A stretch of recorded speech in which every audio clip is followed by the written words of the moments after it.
Blessed Jesus, look at that. How many? Is the veil starting to be lifted in Israel? Climate is getting warmer, and in already hot regions like the Middle East, it's getting even hotter.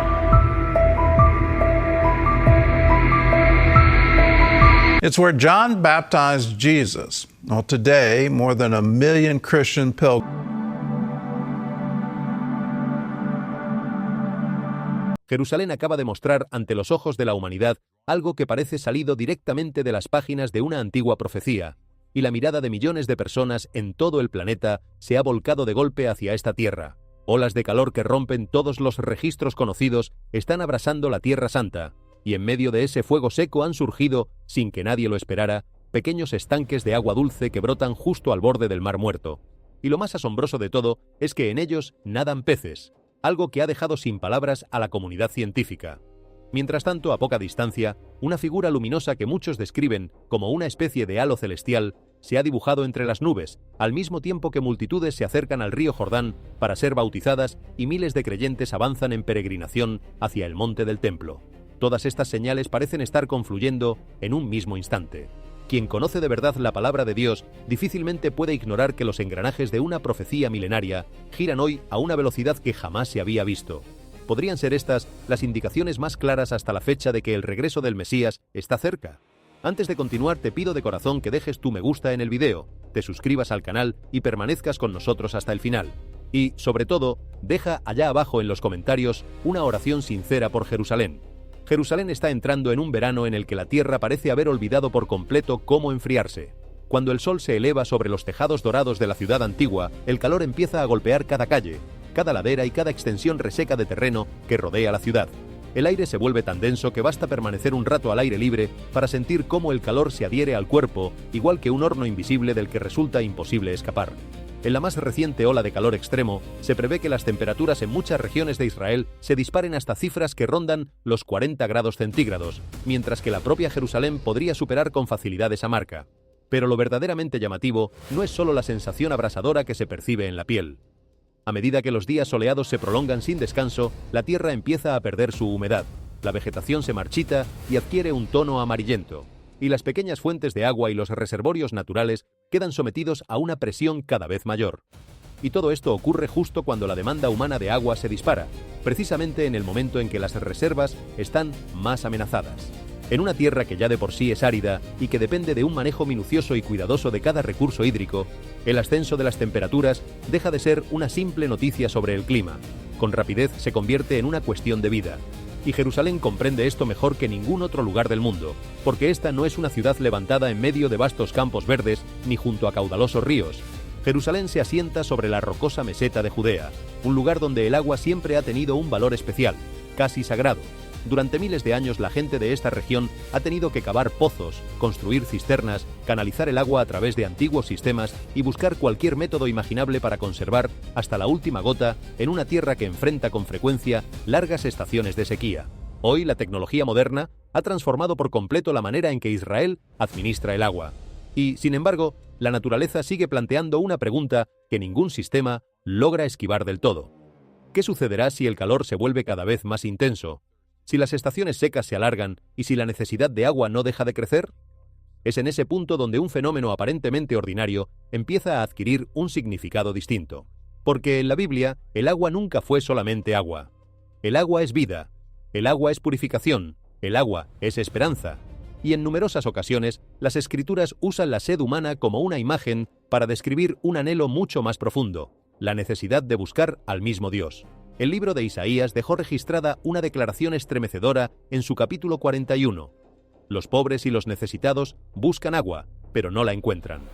Su lengua se seca de sed, pero yo, el Señor, les responderé. Yo, el Dios de Israel, no los abandonaré. Intenta imaginar por un momento esa escena, una persona de pie en medio de una tierra árida. Mira a su alrededor y no haya agua alguna. Los labios resecos, la garganta ardiendo y el suelo bajo sus pies agrietado por la falta de humedad. Y justo en ese instante, cuando toda esperanza parece perdida, aparece la promesa de Dios: no los abandonaré. Eso es exactamente lo que vuelve tan digna de reflexión la historia de la ola de calor en Jerusalén. Porque si la observamos únicamente con ojos científicos, podemos afirmar que se trata del resultado de un clima que se calienta, de olas de calor extremas y de patrones meteorológicos que están cambiando. Y la ciencia es imprescindible para entender lo que ocurre. Pero para quien lee la Biblia, la pregunta no es solo por qué están subiendo las temperaturas, sino también qué buscará el ser humano cuando aquello que antes consideraba seguro empiece a volverse frágil. Y de repente se transforma en una pregunta del presente.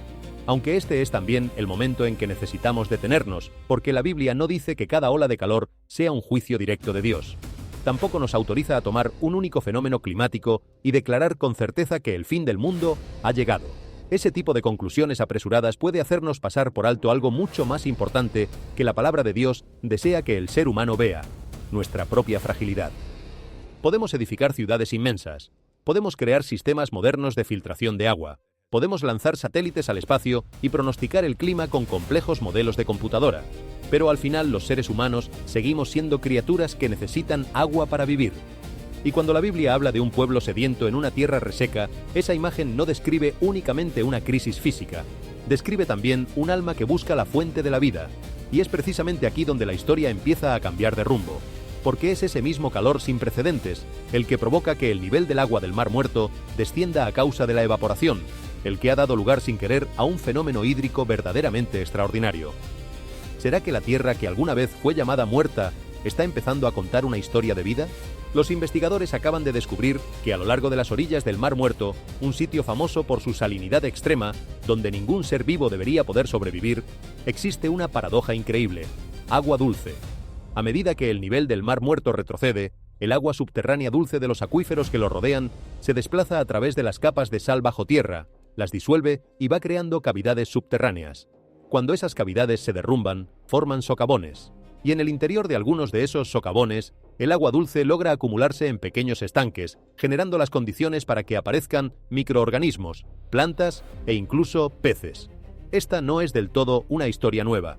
Durante años, investigadores y fotógrafos han documentado la presencia de peces en estanques de agua dulce formados a lo largo de las orillas del Mar Muerto. Pero lo que vuelve este fenómeno tan especial a los ojos de los estudiosos de la Biblia es justamente su carácter paradójico.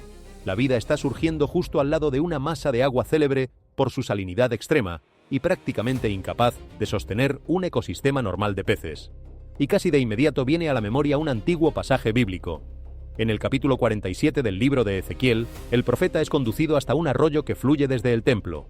Ese arroyo corre hacia el oriente, desciende por la tierra árida y finalmente desemboca en el Mar Muerto. Y entonces la profecía afirma que, cuando esa agua llegue al mar, las aguas del mar se volverán dulces, y un lugar que antes era incapaz de sostener la vida rebosará de peces. Esa imagen es tan impactante que resulta casi imposible no establecer una conexión al contemplar hoy los estanques de agua dulce y los peces que aparecen en las orillas del Mar Muerto. No obstante, es necesario trazar una distinción muy clara. Los estanques que se forman en estos socavones modernos no son una prueba de que la profecía de Ezequiel se haya cumplido. Desde el punto de vista científico, este fenómeno puede explicarse por el descenso de los niveles del agua, por el movimiento del agua subterránea y por la disolución de las capas de sal que hay bajo tierra. Y, sin embargo, sigue habiendo algo que hace que la historia merezca ser meditada. La Biblia empleó precisamente esa imagen del agua que transforma un lugar de muerte en un lugar de vida para describir la restauración que Dios traerá. Y hoy, justo en la tierra que un día fue considerada símbolo de la muerte, la gente contempla con sus propios ojos corrientes de agua dulce, pequeños estanques y la vida abriéndose paso en un paisaje que cambia día tras día. ¿Es eso un cumplimiento directo? No podemos afirmarlo con seguridad, pero quizá la pregunta más estremecedora sea otra. ¿Por qué la imagen del agua viva en la Biblia resuena con una fuerza tan extraordinaria justo en el momento en que esta tierra atraviesa cambios hídricos sin precedentes en la era moderna? Y si el Mar Muerto realmente nos está contando una historia de vida en medio de una tierra sin vida, entonces la siguiente historia es todavía más extraña, porque no solo la tierra está cambiando, también el cielo sobre Jerusalén ha empezado a mostrar imágenes que obligan a la gente a levantar la mirada. Pero antes de seguir te pido que dejes tu me gusta, te suscribas al canal y escribas un comentario allá abajo, porque la próxima señal va a dejar atónita a la comunidad científica. Al caer la tarde, mientras la luz teñía de un rojo dorado la zona residencial cercana a la ciudad antigua, una franja de brillo inusual apareció de pronto entre las capas de nubes que se extendían sobre las casas. En el video que circuló por las redes sociales, aquel resplandor tenía una forma que a muchos les recordó a una figura de pie en medio de las nubes. envuelta por un halo brillante. Lo que dejó boquiabiertos a quienes lo observaban fue que la imagen no se desvaneció de inmediato. Durante varios minutos, la mancha luminosa permaneció bien visible en el cielo antes de elevarse poco a poco, deformándose con lentitud hasta disolverse entre las nubes que la rodeaban. En muy poco tiempo esas imágenes fueron compartidas miles de veces, siempre acompañadas de una misma pregunta que se repetía sin cesar. ¿Qué acabamos de ver en el cielo de Jerusalén? ¿Será el Señor? Desde una perspectiva científica, un fenómeno como este puede tener una explicación completamente natural. Cuando la luz del sol atraviesa las nubes en un ángulo bajo y esas nubes contienen cristales de hielo, los rayos de luz pueden refractarse y reflejarse, dando origen a halos, a pilares de luz o a extrañas formas ópticas. Además, el cerebro humano tiende de manera natural a reconocer imágenes familiares en estructuras aleatorias, sobre todo rostros o figuras humanas. Pero que la ciencia explique cómo aparece una imagen no responde necesariamente al significado que las personas ven en ella.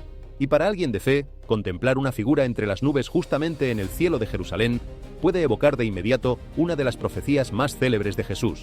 En el Evangelio de Mateo, en su capítulo 24, él declaró: «Entonces aparecerá en el cielo la señal del Hijo del Hombre, y verán al Hijo del Hombre venir sobre las nubes del cielo con poder y gran gloria». Esa es una imagen que ha permanecido grabada en la mente de los cristianos durante miles de años. No la de un rey que sale de un palacio, ni la de un ejército que aparece en un campo de batalla, sino la del Hijo del Hombre manifestándose sobre las nubes del cielo con poder y gloria. Por eso, cuando una imagen que recuerda a una figura rodeada de luz aparece en el cielo de Jerusalén, la reacción de los creyentes resulta perfectamente comprensible. No la interpretan necesariamente como una prueba de que Jesús ya ha regresado, pero sí pueden verla como un recordatorio poderoso de que la promesa de la segunda venida sigue en pie. Porque el propio Jesús advirtió a sus discípulos que no dejaran dormir su corazón. Aquel día llegará de manera inesperada y nadie puede conocer el momento exacto. Lo que se pide a los creyentes no es intentar calcular el día o la hora, sino permanecer despiertos y vigilantes. Quizá esa sea la parte más digna de reflexión al mirar aquella imagen. Un halo luminoso puede ser simplemente luz. Una figura entre las nubes puede ser apenas una coincidencia atmosférica. Pero si una imagen aparentemente ordinaria logra que miles de personas levanten la mirada y recuerden las palabras de Cristo, entonces al menos plantea una pregunta que el mundo moderno suele intentar apartar de un manotazo. Si un día el Hijo del Hombre apareciera de verdad sobre las nubes del cielo, ¿estaríamos lo bastante atentos como para reconocerlo? Pero hay algo aún más notable que todo lo que está ocurriendo en la tierra y en el cielo de Jerusalén, y es el movimiento de la propia gente. A medida que las historias sobre el calor, las fuentes de agua y las extrañas imágenes en el firmamento no dejan de aparecer, cada vez más creyentes vuelven su rostro hacia los lugares más sagrados de esta tierra, y de manera muy especial hacia el río Jordán. Allí, el rito del bautismo sigue atrayendo a fieles cristianos de muchísimas naciones de todo el mundo. Se colocan de pie dentro del agua, oran, leen la Biblia y luego, uno tras otro, se sumergen para cumplir el ritual que simboliza la muerte de la vida antigua y el ingreso a una vida nueva en Cristo. Para muchos, ser bautizado justamente en la tierra vinculada al ministerio de Juan el Bautista y al momento en que Jesús mismo fue bautizado, tiene un significado espiritual particularmente profundo, porque el río Jordán no es solo un río, es el lugar donde la Biblia registra uno de los momentos más importantes de la vida terrenal de Jesús. El capítulo 3 de Mateo cuenta que cuando él fue bautizado, los cielos se abrieron, el Espíritu de Dios descendió como una paloma y una voz desde el cielo dijo: «Este es mi Hijo amado, en quien tengo complacencia». Por eso, para un creyente, estar de pie en las aguas del Jordán no es simplemente una experiencia de viaje, es dar un paso dentro de un lugar que ha quedado marcado en la historia bíblica de la redención. Y lo que resulta notable es que el rito del bautismo hoy no ocurre con apenas unos pocos individuos aislados.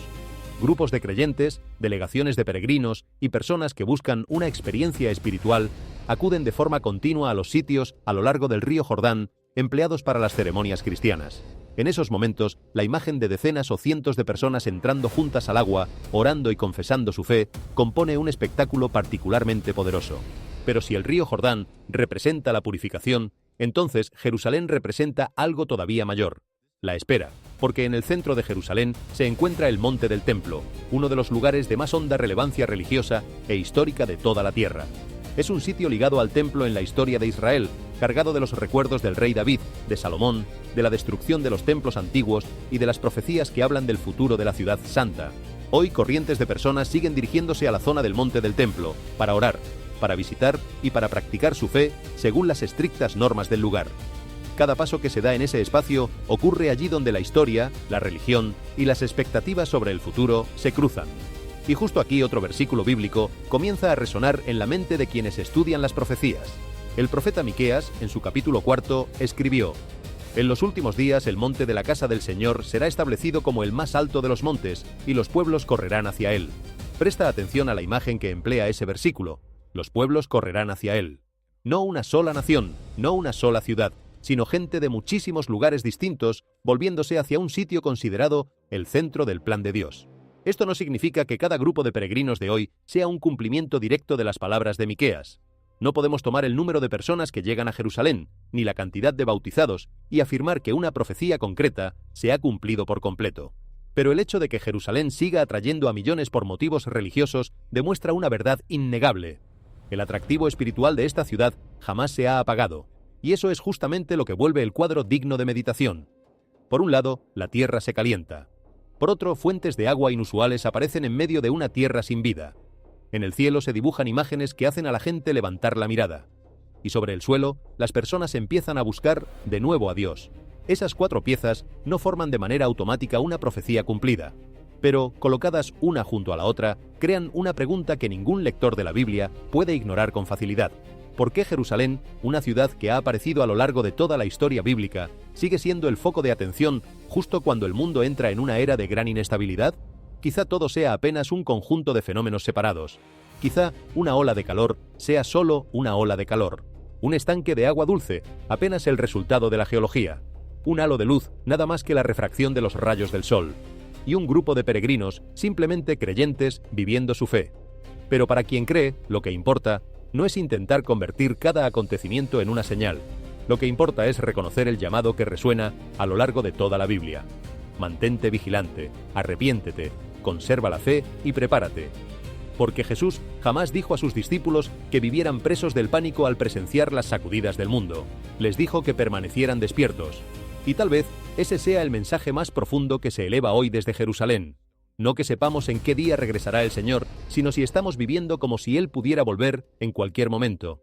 Porque si las primeras partes de esta historia nos hacen bajar la vista hacia la tierra, mirar las fuentes de agua y alzar los ojos al cielo, la siguiente nos lleva de vuelta al corazón mismo de Jerusalén, allí donde las profecías sobre la ciudad santa, el templo y los últimos días empiezan a entrelazarse. Y al observar lo que sucede en ese lugar, la pregunta sobre la señal final se vuelve difícil de esquivar. Entonces, ¿qué opinas tú? ¿Son apenas teorías o de verdad crees que el mundo está cambiando tal como la Biblia lo advirtió? Déjanos saber allá abajo, en los comentarios. Pero Jerusalén no está cambiando únicamente en la superficie. Debajo de las calles modernas, bajo los barrios bulliciosos y en pleno corazón de la ciudad antigua, los arqueólogos continúan excavando en las profundidades de la tierra. Y con cada capa de suelo que retiran, parece rescatarse del olvido un fragmento del pasado. Uno de los hallazgos arqueológicos más notables y cautivadores de los últimos tiempos es un antiguo muro de fortificación que data de hace unos 2100 años, de la época de los asmoneos. Con casi 50 metros de longitud, esa enorme barrera de piedra permaneció enterrada y olvidada durante siglos en las inmediaciones del Museo de la Torre de David. Hoy está ofreciendo a investigadores e historiadores una mirada sin precedentes sobre cómo la antigua Jerusalén era fortificada, protegida y transformada de manera dramática durante una de las eras más turbulentas y decisivas de la historia judía. Pero lo que vuelve este descubrimiento tan extraordinario y profundamente intrigante no es únicamente la asombrosa antigüedad del muro. Es la manera enigmática en que desapareció de la faz de la tierra. En lugar de mostrar las cicatrices violentas y caóticas de un asedio catastrófico, de una brecha o de una conquista militar, las evidencias físicas sugieren que ciertas secciones de esta gigantesca estructura fueron desmanteladas de forma intencional, sistemática y con un orden notable. Ese detalle sutil pero revelador abre una narrativa histórica radicalmente distinta. Es probable que el muro fuera derribado durante un periodo de realidades geopolíticas y militares cambiantes, un instante en el que quienes tenían el poder en Jerusalén ya no necesitaban esta formidable obra defensiva del modo en que antes la requerían. En otras palabras, lo que yacía sepultado bajo el suelo es mucho más que un antiguo muro de piedra. Es la huella tangible de una decisión política monumental, de un giro estratégico o de un acuerdo histórico que el propio tiempo había borrado por completo de la memoria humana. Ahora, más de 2 milenios después, los arqueólogos modernos ensamblan con paciencia esos fragmentos de piedra destrozados, esforzándose por reconstruir lo que de verdad ocurrió. Un muro levantado para proteger la ciudad santa. Una era devorada por el conflicto. Y luego un cambio histórico tan sísmico que las mismísimas defensas construidas para resguardar Jerusalén fueron consideradas obsoletas y retiradas de manera metódica. Y esto es justamente lo que hace que la historia de Jerusalén resulte tan hipnótica y singular. Esta ciudad ha sido testigo de la guerra y de la paz, del asedio y de la liberación, de la destrucción y del renacimiento milagroso tantas veces que prácticamente cada estrato de su suelo guarda la memoria del ascenso y la caída de una generación. Y, sin embargo, mientras los arqueólogos trabajan por descifrar los muros de piedra que descansan cerca de la superficie, otra pregunta inquietante emerge desde las profundidades de la tierra. El misterio de los túneles subterráneos en la zona de Ramat Rachel. Las excavaciones arqueológicas en curso han sacado a la luz cámaras, corredores y estructuras subterráneas de gran complejidad que han dejado a los investigadores luchando por descifrar su propósito original. Estos misteriosos espacios bajo tierra evocan la imagen de una Jerusalén completamente distinta, una metrópoli subterránea oculta y de múltiples capas que la humanidad moderna apenas empieza a descubrir y a comprender. Los túneles ocupan un lugar verdaderamente único en el estudio de la historia de Jerusalén. En la superficie, la ciudad no deja de transformarse. Los muros pueden ser derribados. Los caminos pueden desvanecerse hasta convertirse en polvo. Grandes imperios pueden conquistar, gobernar y desmoronarse en el olvido. Pero bajo la tierra, la historia suele conservarse en un silencio casi intacto, aguardando con paciencia hasta el día en que la pala de un arqueólogo golpee la piedra y, de forma inesperada, la devuelva a la luz. Y es en ese instante preciso cuando una antigua escritura resuena con una fuerza sorprendentemente nueva. En el Evangelio de Lucas, en su capítulo 12, Jesús declaró: «Nada hay encubierto que no haya de ser revelado, ni oculto que no haya de saberse». Cuando esas sagradas palabras se colocan junto a las recientes revelaciones arqueológicas que emergen de Jerusalén, la persona de fe contempla una imagen cargada de poder simbólico. Cosas que un día estuvieron sepultadas en la oscuridad más absoluta salen sin cesar a la luz.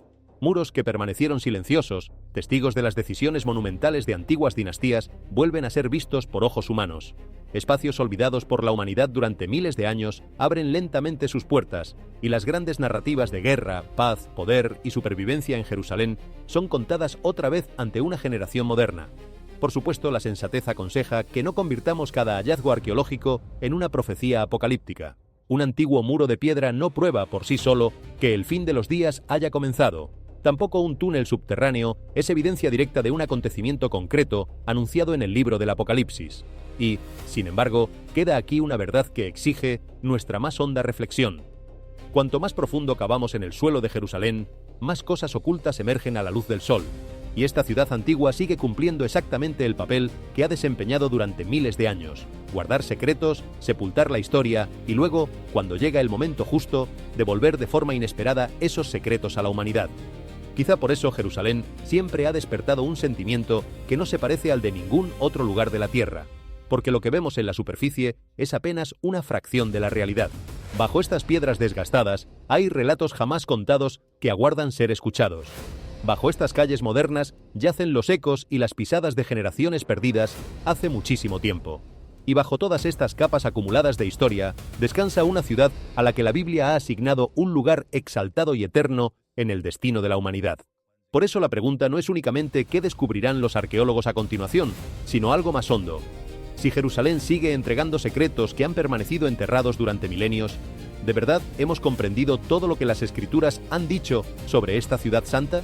Porque cuanto más profundo cavamos, más nos damos cuenta de una verdad innegable. Jerusalén parece estar muy lejos de terminar de contar su historia. En el acto final de este drama que se despliega ante nosotros, hay una historia que para muchos estudiosos de la profecía puede resultar aún más asombrosa que todo lo que acabamos de presenciar. Según se ha informado, una vaca de color rojizo habría nacido en Israel, y su repentina aparición captó de inmediato la intensa atención de quienes siguen de cerca las actividades relacionadas con el templo en Jerusalén. Porque en el judaísmo antiguo, una vaca roja es mucho más que un simple animal. Está ligada a un rito sagrado descrito con minucioso detalle en el libro de Números, en su capítulo 19.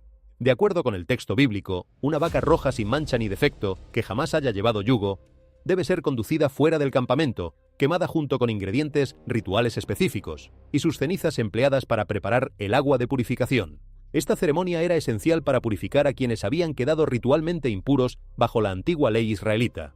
Por esta razón, a lo largo de las últimas décadas, una sola pregunta ha resurgido una y otra vez en las discusiones en torno al futuro de Jerusalén. Si apareciera una vaca roja que cumpliera a la perfección todos los requisitos rituales, ¿qué significaría eso para el templo?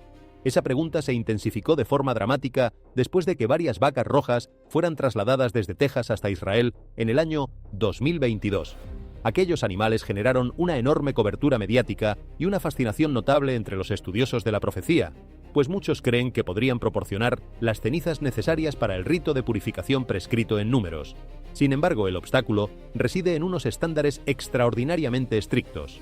Incluso la más leve mancha, una marca inapropiada o un mínimo cambio de color pueden descalificar a un animal para cumplir los requisitos rituales tradicionales. Así, encontrar una vaca roja enteramente adecuada es cualquier cosa menos sencillo. Y ahora, si un animal nacido justamente en la Tierra Santa de Galilea realmente cumpliera los criterios necesarios, la historia adquiere de inmediato un significado profundo para quienes observan los acontecimientos que rodean al templo. Porque Jerusalén no se define únicamente por sus antiguos muros, tampoco se define solo por sus túneles subterráneos. Es además el hogar de un movimiento dedicado que prepara de manera pública los elementos requeridos para restaurar el culto y los rituales del templo. Existe una institución que opera en Jerusalén consagrada a investigar y a facilitar el restablecimiento del servicio del templo, y que se ha enfocado de forma intensa en el requisito de la vaca roja durante años. Sus investigaciones continuas, la fabricación de vasos rituales y los ensayos de la ceremonia de purificación han convertido este tema en uno de los asuntos más ferozmente debatidos en torno al monte del templo. Entre las imágenes más impactantes están las recreaciones simuladas de la ceremonia de la quema de la vaca roja, realizadas en un terreno que mira desde el Monte de los Olivos hacia el monte del templo. Considera el panorama en su conjunto. Una ciudad antigua que se excava sin descanso, un muro de 2100 años que vuelve a alzarse a la luz del día, túneles subterráneos inexplicables que afloran bajo la tierra, y en otra parte de Israel, una vaca roja que se convierte en el centro de intensas discusiones sobre antiguos ritos de purificación. Para un observador casual, todo esto puede parecer un conjunto de historias arqueológicas y religiosas aisladas, pero para los estudiosos de la profecía forman un tapiz poderoso e interconectado de señales. Porque el capítulo 19 de Números establece un requisito ceremonial muy específico. Las cenizas de la vaca roja se usan para preparar el agua de purificación. En la tradición judía, este rito es esencial para limpiar la impureza ritual asociada al contacto con la muerte. Y esto es precisamente lo que vuelve el tema tan delicado. Aun si una vaca roja que cumpliera todos los requisitos rituales fuera oficialmente validada, no significaría que el tercer templo vaya a levantarse de la noche a la mañana. La Biblia en ningún lugar afirma que el nacimiento de una vaca roja active de forma automática el fin del mundo. Y sin embargo, simbólica y ritualmente, toca uno de los mayores prerequisitos de la narrativa del templo: la purificación. Por eso, una criatura que al mundo moderno le parece del todo ordinaria puede tener un significado tan inmenso para quienes observan Jerusalén. Una vaca, un rito antiguo, un fuego, un puñado de cenizas dispersas y, detrás de todo ello, el recuerdo de un templo que desapareció de Jerusalén hace casi 2000 años. Desde una perspectiva cristiana, esta narrativa se vuelve todavía más matizada. Los cristianos sostienen interpretaciones distintas respecto al templo, a la profecía y a los acontecimientos de los últimos tiempos. Algunos conectan de forma directa los desarrollos que rodean al monte del templo con las profecías del fin, mientras que otros aconsejan cautela, sosteniendo que no podemos predecir el momento del regreso del Señor a partir de un solo rito o de un único acontecimiento. Y quizá esa cautela sea vital, porque el propio Jesús advirtió de manera explícita que nadie conoce el día ni la hora de su regreso. Así, el verdadero punto de interés aquí no es afirmar que ha llegado una vaca roja, de modo que el Apocalipsis habría comenzado oficialmente. Más bien plantea una pregunta más profunda: ¿por qué un rito prescrito hace miles de años en el libro de Números se ha vuelto otra vez objeto de una atención tan intensa en el Israel moderno? ¿Se trata simplemente del renacimiento de una antigua tradición religiosa? ¿Es parte de preparativos concretos para el futuro del templo? ¿O, para quienes contemplan el mundo a través de la lente de la profecía bíblica, es una de las piezas que faltaban y que los lleva a preguntarse si Jerusalén se aproxima a una era enteramente nueva? No podemos saberlo con certeza. Pero una cosa permanece innegable: Jerusalén nunca ha sido solamente una ciudad del pasado. Y aquí es donde nuestra historia, lejos de cerrarse, apenas comienza a abrir su capítulo más profundo. Porque si de verdad quieres entender por qué tantas miradas se vuelven hoy hacia esta tierra, no basta con observar el calor que abrasa las colinas, ni los estanques que surgen del mar muerto, ni las figuras que se dibujan entre las nubes. Hay que retroceder en el tiempo, mucho más atrás, y luego avanzar despacio, señal por señal, hasta comprender que todo lo que estamos viendo forma parte de un cuadro mucho más amplio que ninguna generación anterior a la nuestra tuvo el privilegio de contemplar de esta manera. Piensa por un instante en algo que hoy damos por sentado, pero que durante casi 2000 años pareció un imposible absoluto. Durante siglos, el pueblo judío estuvo dispersado por todos los rincones de la tierra. No tenían una nación propia, ni una bandera, ni un ejército, ni un idioma común vivo en las calles. Habían sido esparcidos entre las naciones, y muchos daban por hecho que jamás volverían a reunirse como pueblo en su tierra ancestral. Y, sin embargo, las antiguas escrituras habían anunciado precisamente lo contrario. El profeta Ezequiel, en su capítulo 37, describió una visión estremecedora. Un valle enorme cubierto de huesos secos, huesos que estaban resecos por completo, sin la menor señal de vida. Y Dios le pregunta al profeta si aquellos huesos podían volver a vivir. Entonces, ante sus ojos, los huesos comienzan a unirse, hueso con hueso, y sobre ellos aparecen tendones, luego carne, luego piel, y finalmente el aliento de vida entra en ellos y se ponen de pie como un ejército inmenso. Y la explicación que da el propio texto es sobrecogedora. Esos huesos representan a la casa de Israel, un pueblo que decía que su esperanza estaba perdida, que estaba completamente cortado. Y Dios promete abrir sus sepulcros, hacerlos subir y llevarlos de regreso a su tierra. Durante generaciones, muchos leyeron ese pasaje como una hermosa metáfora espiritual, un poema sobre la esperanza. Pero en el siglo XX ocurrió algo que hizo que millones de personas volvieran a abrir esa página con las manos temblando. Contra todo pronóstico, después de siglos de dispersión, el pueblo judío comenzó a regresar. Regresaron desde Europa, desde el norte de África, desde Oriente, desde tierras lejanas cuyos nombres muchos ni siquiera habrían sabido pronunciar. Un idioma que durante siglos había quedado reservado casi exclusivamente para la oración y el estudio, volvió a escucharse en los mercados, en las escuelas y en las plazas. Y una nación que la historia parecía haber borrado del mapa, reapareció de pronto, como aquellos huesos secos que se levantaron y se pusieron de pie. Para quien lee la Biblia, resulta casi imposible mirar ese acontecimiento y no recordar la visión del Valle de los Huesos.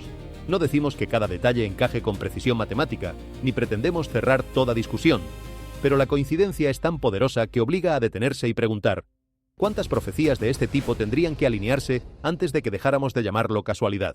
Y hay algo más, algo que Jesús mismo dejó dicho y que enlaza directamente con todo esto. En el Evangelio de Mateo, cuando sus discípulos le preguntaron cuáles serían las señales del fin de la era, él respondió con una imagen tomada de la naturaleza. Les dijo que aprendieran la parábola de la higuera. Cuando sus ramas se vuelven tiernas y brotan las hojas, saben que el verano está cerca. De la misma manera, cuando vean que todas estas cosas suceden, sepan que está cerca, a las puertas. Durante siglos, muchos intérpretes han visto en esa higuera una imagen del propio pueblo de Israel reverdeciendo, volviendo a la vida en su tierra.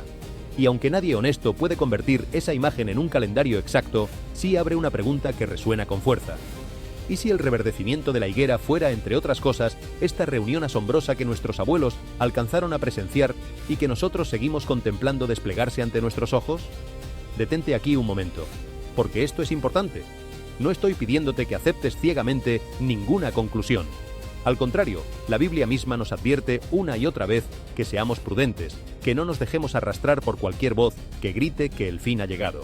Jesús fue tajante al decir que nadie conoce el día ni la hora, ni siquiera los ángeles del cielo, y añadió una advertencia que hoy suena más pertinente que nunca. Muchos vendrán en su nombre, engañando a multitudes, mostrando señales y prodigios para confundir incluso a los que buscan la verdad con sinceridad. Por eso la actitud correcta no es el pánico, ni la fiebre de fijar fechas, sino algo mucho más sereno y a la vez mucho más exigente: la vigilancia. Estar despiertos. Vivir cada día con el corazón preparado, no porque tengamos miedo, sino porque tenemos esperanza. Y si este mensaje está tocando algo dentro de ti mientras lo escuchas, te pido que lo compartas con alguien que necesite oírlo hoy, porque quizá tus manos sean el medio por el cual esa persona vuelva a levantar la mirada. Ahora bien, si el regreso de un pueblo a su tierra fue una de las señales más grandes del siglo pasado, hay otra que se despliega justamente en el paisaje que rodea a Jerusalén, y que conecta de manera directa con las historias del calor y del agua con las que comenzamos. El profeta Isaías, en su capítulo 35, escribió palabras que durante siglos parecieron un sueño imposible para cualquiera que conociera la aridez de esta región. Dijo que el desierto y la tierra reseca se alegrarían, que el yermo se regocijaría y florecería como la rosa, que brotarían aguas en el desierto y correrían arroyos en la soledad, y que el suelo ardiente se convertiría en estanque y la tierra sedienta en manantiales de agua. Piensa en la audacia de esa profecía. Alguien, hace miles de años, de pie en medio de una tierra donde el agua siempre ha sido cuestión de vida o muerte, se atreve a anunciar que el desierto mismo florecería. Y cualquiera que haya visto imágenes de Israel en las últimas décadas sabe hasta qué punto esa promesa ha adquirido una dimensión sorprendente. Regiones que durante generaciones fueron apenas arena y piedra, hoy sostienen cultivos, viñedos e invernaderos. Técnicas de riego que aprovechan cada gota de agua han transformado extensiones que antes parecían condenadas a la esterilidad. No estamos afirmando que un sistema de riego moderno sea el cumplimiento literal y definitivo de Isaías. Sería irresponsable reducir una profecía tan vasta a un solo avance tecnológico. Pero una vez más, la imagen resuena. En una tierra donde el calor golpea con la fuerza que hemos descrito, ver florecer lo que durante siglos fue desierto compone un contraste que difícilmente puede pasar inadvertido para quien lleva las palabras de los profetas en la memoria. Y ese contraste nos devuelve a una pregunta que ha recorrido toda esta historia. ¿Por qué justo aquí, justo en esta tierra y justo en esta generación, tantas imágenes antiguas parecen cobrar vida al mismo tiempo? Para responder a eso, hay que entender algo que la Biblia dice de Jerusalén y que resulta francamente desconcertante. Según los profetas, esta ciudad no fue destinada a ser una capital tranquila y anónima, perdida entre tantas otras del mundo. Fue destinada a ser el centro de una tensión que involucraría a todas las naciones. El profeta Zacarías, en su capítulo 12, escribió una frase que parece escrita para los titulares de hoy. «He aquí, dice el Señor, yo pondré a Jerusalén como una copa que hará temblar a todos los pueblos de alrededor». Y añadió una imagen todavía más intensa. «En aquel día convertiré a Jerusalén en una piedra pesada para todos los pueblos. Todos los que intenten levantarla quedarán gravemente heridos, y todas las naciones de la tierra se congregarán contra ella». Detente a pensar en la extrañeza de esa afirmación. ¿Por qué una ciudad relativamente pequeña, asentada sobre una meseta rocosa, sin grandes ríos ni riquezas naturales evidentes, tendría que convertirse en el punto de fricción de la política mundial? Y, sin embargo, cualquiera que siga las noticias sabe que apenas hay un tema que aparezca con tanta insistencia, década tras década, generación tras generación, como el estatus de Jerusalén. Naciones enteras discuten sobre ella. Cumbres internacionales giran en torno a su nombre, y una ciudad que por su tamaño podría haber pasado desapercibida en cualquier mapa, ocupa en cambio un lugar en la mente del mundo que ninguna metrópoli mucho mayor logra igualar. No estoy diciendo que cada conflicto diplomático sea un cumplimiento exacto y cerrado de Zacarías. Sería un error tratar cada noticia como una casilla marcada en una lista profética. Pero el patrón de fondo, la extraña centralidad de Jerusalén en la conciencia de la humanidad, es precisamente lo que los profetas anunciaron. Y esa centralidad no se explica solo por la política, ni solo por la historia, ni solo por la religión. Hay algo en esta ciudad que parece exceder cualquier explicación puramente humana. Como si, tal como afirman las Escrituras, Dios hubiera puesto su nombre en ella de una manera especial, y por eso la mirada del mundo no lograra apartarse de su suelo. Si alguna vez te has preguntado por qué un lugar tan pequeño provoca reacciones tan enormes, quizá la respuesta más honesta sea que hay dimensiones de esta historia que no caben en los mapas ni en los tratados. Y hay un monte concreto, muy cerca del corazón de la ciudad, que ocupa un lugar central en esta trama. Es el Monte de los Olivos, esa elevación desde la cual se contempla el monte del templo y buena parte de la ciudad antigua. Para el cristiano ese monte guarda un peso enorme, porque allí, según los evangelios, Jesús habló con sus discípulos sobre las señales del fin. Allí oró en la víspera de su entrega, y desde allí, según el libro de los Hechos, ascendió al cielo mientras sus seguidores lo contemplaban. Y en ese mismo relato ocurre algo que pocas veces se comenta con la atención que merece.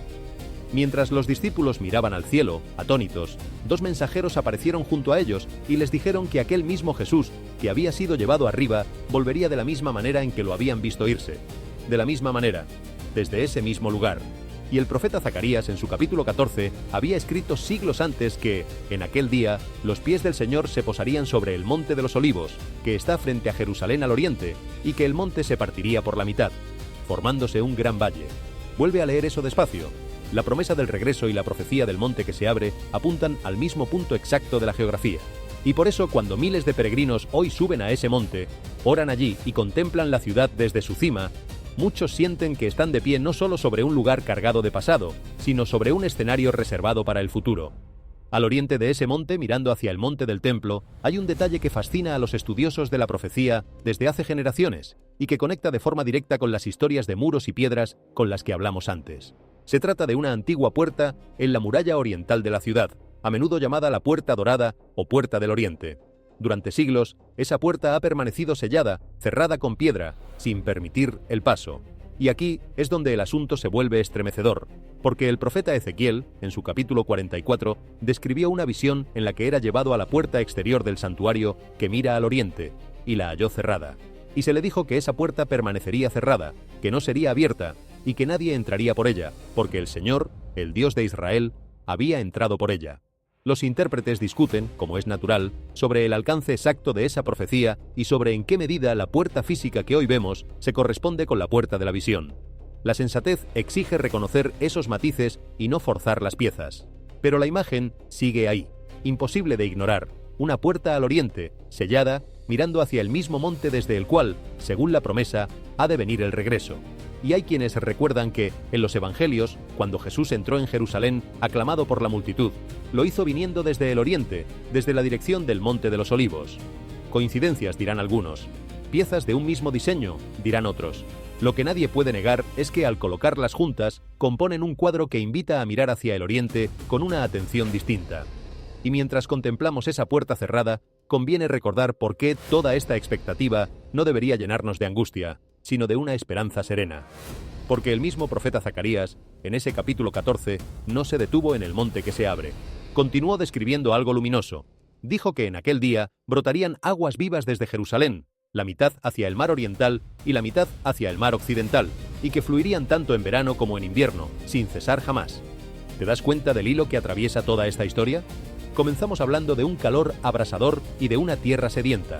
Hablamos de estanques de agua dulce que surgen donde antes solo había muerte y sal. Y ahora nos encontramos con una antigua promesa de aguas vivas que brotan desde el corazón mismo de la ciudad y corren sin secarse nunca, ni siquiera en el verano más ardiente. El agua, que en la Biblia es siempre imagen de vida y de esperanza, aparece una y otra vez como el símbolo de lo que Dios promete traer a esta tierra. Y por eso, cuando hoy vemos agua donde nadie la esperaba, resulta tan difícil no sentir un escalofrío al recordar estas palabras. Ahora bien, si has llegado hasta aquí, permíteme pedirte algo antes de seguir, porque lo que viene a continuación es de las cosas que más han inquietado a los estudiosos de la profecía a lo largo de los siglos. Deja tu me gusta, comparte este video con alguien que ame la palabra de Dios y escribe en los comentarios de qué país nos acompañas, porque quiero que veamos juntos, de un extremo del mundo al otro, cuántos corazones están hoy con la mirada puesta en Jerusalén. Y ahora sí, avancemos. Los antiguos profetas no hablaron únicamente del regreso de un pueblo, ni del florecer del desierto, ni de la centralidad de la ciudad. Hablaron también de un tiempo en que las naciones se agitarían, en que se levantarían tensiones enormes alrededor de la tierra de Israel. El profeta Ezequiel, en sus capítulos 38 y 39, describió una coalición de pueblos que vendría desde el extremo norte y desde tierras lejanas, subiendo contra un pueblo que había sido reunido de entre las naciones y que habitaba de nuevo en su tierra. Es un pasaje complejo, sobre el cual los intérpretes han ofrecido lecturas muy distintas durante generaciones, y sería un exceso pretender identificar con certeza a cada nación mencionada con un país concreto del mapa actual. Cualquiera que te prometa esa precisión te está prometiendo más de lo que la propia Biblia entrega. Pero hay un elemento de fondo que sí merece nuestra atención, y es este. Los profetas anunciaron que en los últimos tiempos la tierra de Israel volvería a ser el epicentro de una agitación que involucraría a muchas naciones a la vez. Y lo notable no es que haya conflictos en el mundo, que siempre los ha habido, sino que tantos ojos, tantos intereses y tantas potencias se concentren precisamente sobre esta franja de tierra que por su tamaño casi desaparece en cualquier globo terráqueo. Lo que Ezequiel deja claro, sin embargo, no es una invitación al miedo, sino una afirmación de soberanía, porque en su relato la última palabra no la tienen las naciones que se agitan, sino Dios mismo, que se manifiesta y hace que su nombre sea reconocido. Y ese es un patrón que recorre toda la Biblia. Por muy grandes que parezcan las fuerzas que se mueven en el mundo, la historia no está a la deriva. Hay un propósito, hay un rumbo, y hay una promesa de que el bien tendrá la última palabra. Por eso, para el creyente, mirar un mundo convulso no debería producir desesperación, sino una mezcla de seriedad y de esperanza. Seriedad, porque las señales piden que despertemos. Esperanza, porque el que las anunció también prometió estar con los suyos hasta el fin. Y junto a la agitación de las naciones, los profetas hablaron de señales en los cielos. El profeta Joel escribió que antes de que llegara el gran día del Señor, el sol se convertiría en tinieblas y la luna en sangre. Jesús retomó esa misma imagen en el Evangelio de Lucas, en su capítulo 21, cuando anunció que habría señales en el sol, en la luna y en las estrellas, y en la tierra angustia entre las naciones, confundidas por el rugido del mar y de las olas, mientras los hombres desfallecerían de temor esperando las cosas que sobrevendrían sobre el mundo. Es interesante detenerse en esto, porque en años recientes ha habido no poca fascinación en torno a fenómenos como los eclipses o esas lunas que adquieren tonos rojizos y que popularmente se han llamado lunas de sangre. Muchos han intentado ver en ellos el cumplimiento directo de estas profecías. Y aquí, de nuevo, hace falta prudencia. Un eclipse es un fenómeno astronómico previsible, que la ciencia calcula con siglos de anticipación, y convertir cada luna rojiza en un anuncio del fin del mundo es un camino que la propia Biblia nos invita a evitar. Pero lo que sí resulta digno de reflexión no es tanto el fenómeno en sí, sino el hecho de que Jesús vinculara los últimos tiempos con una humanidad que levantaría la vista al cielo con temor y con preguntas. Y si algo caracteriza a nuestra época es precisamente eso, una generación que entre pantallas y noticias no deja de mirar hacia arriba preguntándose qué está por venir. Hay otra señal que Jesús mencionó y que, a diferencia de las anteriores, no depende de la interpretación de fenómenos naturales, sino que se puede casi medir. En el Evangelio de Mateo, en el capítulo 24, él dijo que este Evangelio del Reino sería predicado en todo el mundo, para testimonio a todas las naciones, y entonces vendría el fin. Piensa en lo que esa afirmación habría significado para quienes la escucharon por primera vez. En aquel entonces, un mensaje solo podía viajar tan rápido como un hombre a pie, un jinete a caballo o un barco a merced del viento. Llevar un mensaje a todas las naciones de la Tierra habría parecido una tarea de siglos, si no imposible. Y, sin embargo, hoy vivimos en un mundo donde un mensaje puede cruzar el planeta entero en cuestión de segundos. Este mismo video que estás viendo ahora es prueba de ello. Llega a personas en decenas de países, en idiomas distintos, en continentes separados por océanos, en el mismo instante. Nunca en la historia de la humanidad la posibilidad de que un mensaje alcance literalmente a todas las naciones había estado tan al alcance de la mano. No decimos que eso, por sí solo, fije una fecha, pero sí decimos que una condición que durante casi 2000 años pareció remota se ha vuelto de pronto técnicamente posible en nuestra generación. Y esa es una de esas piezas que, colocada junto a las demás, hace que el cuadro completo resulte cada vez más difícil de ignorar. Ahora bien, hay una parte del discurso de Jesús sobre los últimos tiempos que suele malinterpretarse, y es fundamental detenernos en ella para no caer en errores que la propia Biblia nos advierte que evitemos. Cuando sus discípulos le preguntaron por las señales del fin, Jesús habló de guerras y de rumores de guerras, de naciones que se levantarían contra naciones y reinos contra reinos, de hambrunas y de terremotos en diversos lugares. Pero inmediatamente después añadió algo que muchos pasan por alto. Dijo que todo eso sería apenas el principio de los dolores, como los primeros dolores de una madre que está por dar a luz. Fíjate bien en esa imagen, porque es reveladora. Jesús no dijo que las guerras, los terremotos y las hambrunas fueran el fin en sí mismos. Al contrario, advirtió que no nos alarmáramos, que esas cosas tendrían que suceder, pero que aún no sería el fin. Es decir, nos entregó a la vez una señal y una advertencia contra la interpretación apresurada de esa señal. Y esto es enormemente importante en una época como la nuestra, donde cada catástrofe natural, cada conflicto y cada crisis se difunde al instante y llega a nuestros bolsillos en tiempo real. Es tentador tomar el último terremoto, la última guerra o la última hambruna y proclamar que ese es, sin duda, el acontecimiento que marca el final. Pero Jesús nos pide justamente lo contrario, nos pide serenidad. Nos dice que estas cosas son como dolores de parto, y cualquiera que haya acompañado un nacimiento sabe que los dolores de parto tienen un sentido. No anuncian una muerte, sino una vida que está por llegar. No apuntan hacia la destrucción, sino hacia el comienzo de algo nuevo. Y esa es quizá una de las diferencias más profundas entre la manera en que el mundo mira las señales y la manera en que la Biblia nos invita a mirarlas. El mundo a menudo ve solo el dolor y se hunde en el temor. El creyente, en cambio, aprende a reconocer en medio del dolor la señal de un alumbramiento, la promesa de que Dios está llevando la historia hacia su plenitud. Pero, junto con esa serenidad, Jesús nos dejó una advertencia que suena hoy más urgente que nunca, y es la advertencia contra el engaño. Lo primero que respondió cuando le preguntaron por las señales no fue una lista de catástrofes, sino una alerta. Cuidado, que nadie os engañe. Porque, dijo, vendrán muchos usando su nombre, diciendo ser enviados, y engañarán a muchos. Y advirtió que se levantarían falsos profetas y falsos guías que mostrarían grandes señales y prodigios hasta el punto de engañar, si fuera posible, incluso a los que buscan la verdad de corazón. Detente a pensar en el peso de esa advertencia. Jesús no nos dijo que el mayor peligro de los últimos tiempos serían los terremotos o las guerras. Nos dijo que uno de los mayores peligros sería el engaño. la confusión, las voces que gritan con seguridad absoluta cosas que la palabra de Dios nunca dijo. Y por eso, precisamente en un tiempo en que abundan las señales, la Biblia nos llama no a la credulidad, sino al discernimiento. Y aquí quiero ser completamente honesto contigo, porque este canal existe para acercarte a la verdad, no para asustarte ni para manipular tus emociones. Todo lo que hemos venido contando, el calor que abrasa la tierra, los estanques que surgen del mar muerto, las figuras entre las nubes, los muros que resurgen del suelo, la vaca roja, el regreso de un pueblo a su tierra, el florecer del desierto, la centralidad de Jerusalén, ninguna de esas cosas, tomada por sí sola, prueba de manera definitiva que el fin ha llegado. Sería deshonesto decírtelo. Cada una de ellas tiene explicaciones que la ciencia, la historia y la geología pueden ofrecer, y esas explicaciones son legítimas y valiosas. Lo que hacemos aquí no es afirmar certezas que nadie posee, sino colocar las piezas una junto a la otra y permitir que hablen. Y lo que resulta imposible de negar es que rara vez en la historia, tantas de estas piezas parecen alinearse al mismo tiempo, en el mismo lugar, ante los ojos de una misma generación. Eso no nos autoriza a fijar fechas, pero sí nos invita con toda seriedad a hacernos la pregunta que Jesús quiso dejar grabada en el corazón de sus seguidores. Si Él regresara hoy, ¿nos encontraría despiertos? Volvamos ahora a esa vaca roja de la que hablamos antes, porque cuando la colocamos dentro de este panorama más amplio, su significado se vuelve todavía más fascinante. Recordarás que el rito descrito en el libro de Números exige las cenizas de una vaca roja sin defecto para preparar el agua de purificación, y que ese rito estaba ligado a la posibilidad misma de un culto en el templo.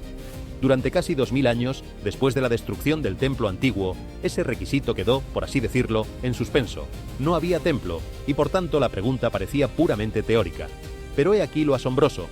En nuestra generación hay quienes trabajan de manera concreta y metódica para preparar cada uno de los elementos que un culto en el templo requeriría.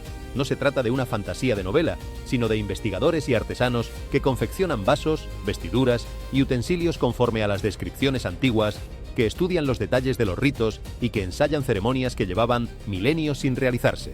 Y en el centro de todo ese esfuerzo está, precisamente, la cuestión de la vaca roja y de la purificación. Esto nos coloca ante una pregunta que atraviesa toda la profecía bíblica y que divide a los estudiosos. ¿Habrá de nuevo un templo en Jerusalén en los últimos tiempos? Distintas corrientes leen los textos de maneras diferentes. Algunos señalan pasajes que parecen dar por supuesto la existencia de un templo en el escenario de los últimos días, y ven en los preparativos actuales una preparación tangible para ese momento. Otros advierten que hay que ser extremadamente cuidadosos, que el Nuevo Testamento habla de un templo espiritual, del pueblo de los creyentes como morada de Dios, y que no debemos precipitarnos a leer cada preparativo como el anuncio inmediato de una construcción física. Y ambas posturas se sostienen con argumentos serios, tomados de las propias Escrituras. Aquí no venimos a decirte cuál de todas las interpretaciones es la única correcta, porque hacerlo sería arrogarnos una certeza que los mayores estudiosos con toda humildad reconocen no poseer. Lo que sí podemos afirmar es que la sola existencia de un movimiento dedicado a preparar los elementos del culto del templo, en nuestra época y no en otra, es en sí misma un hecho extraordinario que ninguna generación anterior en 2 milenios había presenciado. Y ese hecho, colocado junto a todo lo demás, forma parte del cuadro que estamos contemplando. Hay una imagen en el Nuevo Testamento que ayuda a poner todo esto en perspectiva y que a mí, personalmente, siempre me ha parecido de las más hermosas y consoladoras. El apóstol Pablo, en su carta a los Romanos, en el capítulo 11, comparó al pueblo de Dios con un olivo. Dijo que algunas ramas habían sido desgajadas y que otras ramas, provenientes de un olivo silvestre, habían sido injertadas para participar de la savia de la raíz. Con esa imagen explicaba cómo personas de todas las naciones, que antes estaban lejos, habían sido injertadas en la promesa hecha originalmente a Israel, y advertía con firmeza que las ramas injertadas no debían enorgullecerse ni despreciar a las ramas naturales, porque no es la rama la que sostiene a la raíz, sino la raíz la que sostiene a la rama. Es una imagen de humildad y de unidad, no de división, y encierra una idea que conviene recordar cuando hablamos de Israel, de Jerusalén y de las profecías.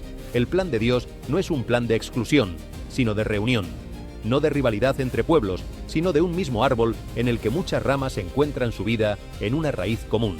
Por eso, orar por Jerusalén, como te pedimos al comienzo de este video, no es un gesto contra nadie. Es unirse a un anhelo antiguo de paz, de restauración y de esperanza para toda la humanidad. Y aquí conviene detenernos en algo que muchas veces se olvida cuando se habla de los últimos tiempos.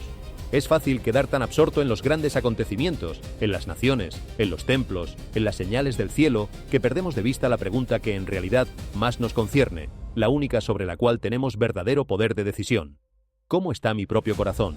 Porque de nada serviría descifrar cada profecía, memorizar cada fecha propuesta y conocer cada teoría si el alma permaneciera dormida.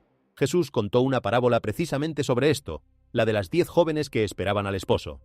5 fueron prudentes y llevaron aceite suficiente para sus lámparas. 5 fueron descuidadas y no lo llevaron. Cuando el esposo tardó, todas se durmieron. Pero a la medianoche se oyó el clamor de que llegaba, y solo las que habían preparado el aceite estuvieron listas para salir a su encuentro. Es una historia sencilla, casi doméstica, y sin embargo encierra el corazón de todo el mensaje. No se trata de calcular la hora exacta de la llegada, sino de estar preparados sin importar la hora. No se trata de vivir mirando el reloj, sino de vivir con la lámpara encendida.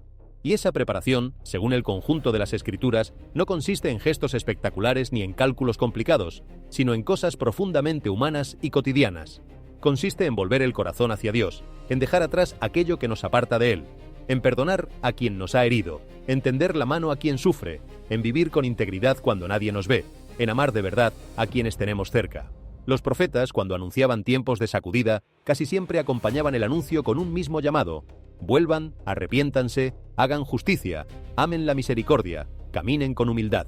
Y el propio Jesús resumió toda la ley y los profetas en 2 mandamientos entrelazados: amar a Dios con todo el ser y amar al prójimo como a uno mismo.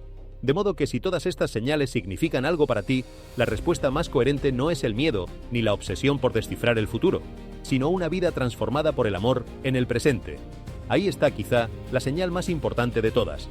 No la del cielo ni la de la tierra, sino la de un corazón que despierta. Detengámonos un momento porque quiero que respiremos juntos antes de seguir. Si has llegado hasta este punto del video, es porque algo dentro de ti está buscando. Tal vez sea curiosidad, tal vez sea fe, tal vez sea una inquietud que no sabes nombrar, esa sensación que a veces nos asalta de que el mundo está cambiando de una manera que no logramos explicar del todo. Sea lo que sea, quiero que sepas que no estás solo en esa búsqueda. Ahora mismo, mientras escuchas estas palabras, hay personas en decenas de países haciéndose las mismas preguntas, mirando hacia el mismo lugar, sintiendo la misma mezcla de asombro y expectativa. Y si te tomas un segundo para escribir en los comentarios una sola palabra, tu país, o simplemente la palabra amén, vas a ver con tus propios ojos hasta dónde llega esa búsqueda compartida. Porque una de las cosas más hermosas de este tiempo es que, en medio de tanta división, todavía hay algo capaz de reunir corazones de todos los rincones de la tierra alrededor de una misma esperanza. Y hablando de esperanza, hay un anhelo que atraviesa toda la historia humana y que la Biblia coloca en el centro del destino de Jerusalén: el anhelo de paz. No es casualidad que el nombre mismo de la ciudad lleve dentro de sí la palabra paz. Durante milenios, esta ciudad ha visto de todo menos tranquilidad continua: asedios, conquistas, destrucciones, reconstrucciones. Y, sin embargo, su nombre sigue proclamando aquello que más le ha faltado y que más profundamente se le ha prometido. Los profetas anunciaron un tiempo en que las naciones convertirían sus espadas en arados y sus lanzas en herramientas de cultivo, en que no se adiestrarían más para la guerra, en que cada uno se sentaría bajo su vid y su higuera sin que nadie lo atemorizara. Es una de las visiones más luminosas de toda la Escritura, y también una de las más audaces, porque contradice todo lo que la experiencia humana parecería enseñarnos sobre la inevitabilidad del conflicto. Y sin embargo, esa es la dirección hacia la cual, según los profetas, avanza la historia, no hacia una destrucción sin sentido, sino hacia una paz verdadera y duradera que solo podrá venir cuando la fuente misma de esa paz habite entre los hombres. Ahora bien, la Biblia también advierte, con una sobriedad que impresiona, que no toda paz que el mundo proclame será la paz verdadera. Las Escrituras hablan de tiempos en que se dirá paz, paz donde no hay paz genuina, y de acuerdos y pactos que prometerán seguridad pero que no descansarán sobre el fundamento correcto. Por eso el creyente aprende a distinguir entre la paz que el mundo ofrece, que a menudo es frágil y pasajera, y la paz que Dios promete, que es honda y estable como una raíz. Jesús mismo lo dijo con claridad: mi paz os doy, no como el mundo la da. La diferencia es fundamental. La paz del mundo depende de las circunstancias, de los tratados, de que todo salga bien. La paz que Cristo promete puede habitar en el corazón incluso en medio de la tormenta, precisamente porque no se apoya en las circunstancias, sino en una presencia que no cambia. Y esa es la paz que, en última instancia, toda esta historia de señales y de profecías está tratando de conducirnos a buscar. Piensa por un momento en cómo se enlaza todo lo que hemos venido contando. porque cuando las piezas se colocan juntas, el efecto es sobrecogedor. Empezamos con una tierra que arde bajo un calor sin precedentes, una tierra sedienta que nos recordó las palabras de Isaías sobre un pueblo que busca agua y no la encuentra. Luego vimos surgir, contra toda lógica, estanques de agua dulce y vida en las orillas de un mar llamado Muerto, un eco de la visión de Ezequiel sobre las aguas que sanan. Alzamos la mirada al cielo y encontramos una figura de luz entre las nubes que trajo a la memoria la promesa del Hijo del Hombre que vendría sobre las nubes con poder y gloria. Bajamos de nuevo a la tierra y vimos multitudes que se sumergían en el Jordán y peregrinos que subían al monte del templo, cumpliendo sin proponérselo la imagen de Miqueas de los pueblos que corren hacia el monte del Señor. Cavamos bajo el suelo y hallamos muros y túneles que salían de la oscuridad a la luz, tal como Jesús dijo que nada oculto permanecería para siempre escondido. Y, finalmente, nos encontramos con una vaca roja y con antiguos ritos de purificación que vuelven a discutirse en nuestra época, apuntando hacia el recuerdo de un templo perdido. Ninguna de esas piezas, por separado, prueba nada de forma definitiva, pero todas juntas, en la misma tierra, ante la misma generación, componen un cuadro cuya coherencia resulta difícil de atribuir por completo al azar. Y a ese cuadro sumamos las grandes señales del siglo pasado y del presente. Un pueblo reunido de entre las naciones, después de 2000 años, tal como lo describió el Valle de los Huesos Secos. Un desierto que florece donde antes solo había arena. Una ciudad pequeña que, sin embargo, ocupa el centro de la atención mundial década tras década, como una copa que hace temblar a los pueblos. Un mensaje que hoy puede alcanzar literalmente a todas las naciones en un instante, cumpliendo una condición que durante siglos pareció imposible. Cuando alguien contempla todo esto en su conjunto, la pregunta ya no es si estas cosas están ocurriendo, porque están ocurriendo ante nuestros ojos. La pregunta es, ¿qué haremos nosotros con lo que estamos viendo? Hay un profeta del que aún no hemos hablado y cuyas palabras parecen describir nuestra época con una precisión que estremece. Se trata de Daniel, quien, al final de su libro, recibió una instrucción muy peculiar. Se le dijo que sellara y guardara las palabras de la profecía hasta el tiempo del fin, y luego se añadió una frase enigmática. En aquel tiempo muchos correrán de un lado a otro, y el conocimiento aumentará. Detente a considerar esa afirmación. Durante la mayor parte de la historia humana el conocimiento creció con una lentitud casi imperceptible. Un niño nacía, más o menos, en el mismo mundo que sus abuelos, los mismos medios de transporte, las mismas herramientas, los mismos límites del saber. Un mensaje viajaba a la velocidad de un caballo. Un viaje largo tomaba meses. Y el conjunto del conocimiento humano avanzaba a paso de tortuga durante siglos enteros. Pero mira lo que ha ocurrido en apenas unas pocas generaciones. Personas que nacieron cuando aún se viajaba a caballo llegaron a ver aviones surcar el cielo y naves alcanzar el espacio. El conocimiento humano, que durante milenios apenas se movía, de pronto se ha multiplicado a una velocidad que ninguna otra época había conocido. Y las dos cosas que Daniel mencionó, el correr de un lado a otro y el aumento del conocimiento, describen con inquietante exactitud un mundo donde las personas se desplazan por todo el planeta y donde la información se duplica a un ritmo vertiginoso. Una vez más, no venimos a decirte que esto, por sí solo, demuestre que estamos en el tiempo del fin del que hablaba Daniel. Sería reducir un texto profundo a un titular. Pero sí resulta digno de asombro que una imagen escrita hace miles de años, en una época de caravanas y pergaminos, describa con tanta nitidez el rasgo más característico de nuestra civilización moderna. Y ese asombro, de nuevo, no busca provocarnos miedo, sino despertarnos. Porque el mismo Daniel, al recibir esas palabras, no fue llamado a la desesperación, sino a la fidelidad. Se le dijo que descansara, que siguiera su camino, y que al final de los días se levantaría para recibir la herencia que le estaba reservada. Es decir, incluso frente al misterio de los tiempos del fin, la respuesta que se pide al ser humano es la misma: vivir con fidelidad, con paz, con la mirada puesta en la esperanza, y dejar en manos de Dios aquello que solo a Él le corresponde conocer. Y aquí quiero abordar de frente una tentación muy antigua, porque si no lo hago, no sería justo contigo. A lo largo de la historia, en cada generación, ha habido personas convencidas de haber calculado la fecha exacta del fin. Han sumado años, han interpretado números, han trazado calendarios y han anunciado con total seguridad el día y la hora. Y hasta ahora, sin una sola excepción, todos ellos se han equivocado. Cada fecha ha pasado y el mundo ha seguido su curso. ¿Y sabes qué es lo más notable? Que Jesús ya nos había advertido que sería así. Con palabras que no dejan lugar a dudas, dijo que de aquel día y de aquella hora nadie sabe, ni los ángeles del cielo, ni el Hijo, sino solo el Padre. Piensa en la fuerza de esa afirmación. Si ni siquiera los ángeles conocen la fecha, ¿qué persona sensata pretendería calcularla desde su casa con una calculadora y una regla? Por eso, cuando alguien te anuncie con seguridad absoluta el día del fin, puedes estar seguro de una cosa: esa persona sabe menos, no más, de lo que dice saber.